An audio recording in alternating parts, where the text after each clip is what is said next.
আসসালামু আলাইকুম। আজকে আমি রান্না করব আলু ডিম দিয়ে ধনিয়া পাতা টমেটো কুচি ডিম ভেজে ডিম ভুনা করব। তো আমি কিছু পরিমাণ আলু নিয়ে নিয়েছি, সমান সমান পেঁয়াজ, কারণ আমার এইভাবে খেতে ভালো লাগে। আপনারা আশা করি বাসায় তৈরি করে দেখবেন।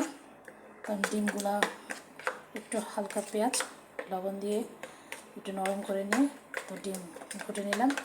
তো এখন প্যানে যাচ্ছি, চুলাটা অন করে নিলাম, ফ্রাই প্যানে তেল দিয়ে দিচ্ছি। বিসমিল্লাহির রহমানির রহিম।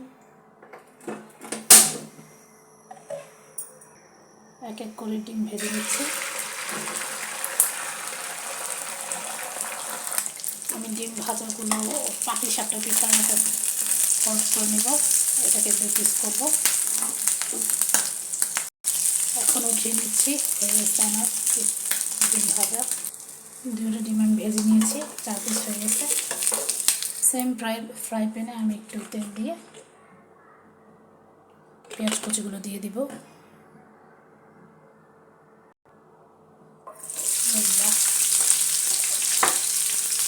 পেঁয়াজ আর আলুগুলো একসাথে দিয়ে দিব। পেঁয়াজগুলোকে দাঁড়িয়ে দাঁড়িয়ে রাখতে হবে, কারণ পেঁয়াজ যেন একদম বাদামি কালার হবে না, বাস একটু নরম হবে, তারপর মশলা অ্যাড করবো। পেঁয়াজ আর আলু একটু নরম হয়ে গেছে, তো আমি এক এক করে মশলা অ্যাড করবো। 1/2 চামচ আদা রসুন পেস্ট, 1/2 চামচ মরিচের গুঁড়ো, 1/2 চামচের থেকে অর্ধেক হলুদের গুঁড়ো, পরিমাণ মতো লবণ অ্যাড করলাম, 1/2 চামচ দিয়ে দিলাম। এটা নতুন রাঁধুনিদের জন্য সুবিধা হবে দেখতে।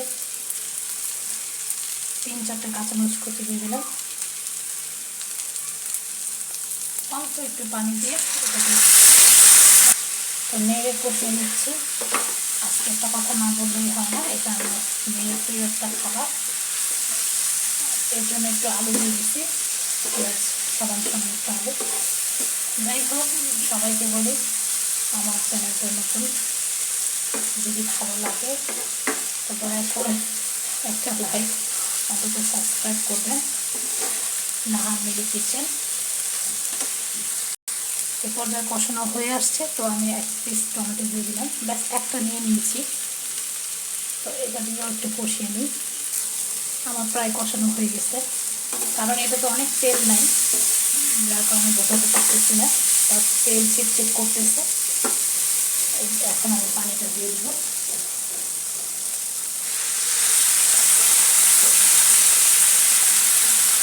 পানিটা অ্যাড করে দিয়ে দিয়েছি। এখন ঢাকনা দিয়ে একটু ঢেকে দেব। পুরোপুরি বলক ওঠার আগ পর্যন্ত ডিম দিব না। বলক চলে আসছে, এখন আমি ডিমগুলো দিয়ে দিব।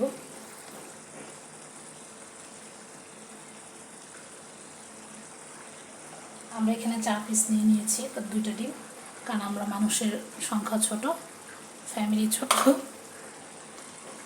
এখন নেড়ে একটু উল্টিয়ে পাল্টিয়ে দিব, কারণ আলুটা সিদ্ধ হয়েছে কিনা এই পর্যায়ে যারা নতুন রাঁধুনি তারা দেখবেন যে লবণের পরিমাণটা ঠিক আছে কিনা। চুলার আঁচটা কমিয়ে দিয়ে আমি ঢাকনা দিয়ে দিচ্ছি 5 মিনিটের জন্য। এ পর্যায়ে দেখে নিচ্ছি কি অবস্থা। যাই হোক, নতুন রাঁধুনিদের জন্য বলছি, আপনারা আবার ঢাকনা দিয়ে চলে যাবেন না, মাঝে মাঝে একটু নেড়ে চেড়ে দেখে নেবেন, কারণ অনেক সময় 5 মিনিটের বসিয়ে দিয়ে চলে গেলেন আরেকটা কাজ করতে, দেখা গেলো এটা লেগে গেল, খাবারের স্বাদটা নষ্ট হয়ে গেল। আর আমার চ্যানেলে আমি যতটা রান্নার আইটেম দিই, আমি ঘরে যা তৈরি করি তাই দিই, এক্সট্রা কিছু না, বানোয়াট কিছু না, কারণ বানোয়াট কোনো জিনিসই ভালো না। এখন ধনিয়া কুচিগুলো দিয়ে দিচ্ছি, ধনিয়া পাতা। তো অনেকে চাইলে জিরা গুঁড়ো দিতে পারবেন, তো 2টা একসাথে দিলে টেস্ট আসবে না, যে কোনো একটা দিবেন, হয়তো জিরা ভেজে পাউডার করে দিবেন, নয়তো ধনিয়া পাতা। এই পর্যায়ে দেখি কি অবস্থা। তো মাখা মাখা ভুনো হয়ে গেছে, অত পানি নেই, কারণ এতটুকু শুকিয়ে যাবে। এখানে আলু আছে। সবাই ভালো থাকবেন, সুস্থ থাকবেন। আমার চ্যানেলটা দয়া করে একটা লাইক, একটা মন্তব্য করবেন কেমন হলো। অবশ্যই বাসায় একদিন তৈরি করে খেয়ে দেখবেন। আমি জানি আমার মেয়ে মাছ মাংস থেকে এটা পছন্দ করে। এখনও পৃথিবীতে এমনও মানুষ আছে যে এক একজনের রুচি এক এক রকম। তো একটু ট্রাই করবেন, দেখবেন ভালো লাগে কিনা। ভালো থাকবেন।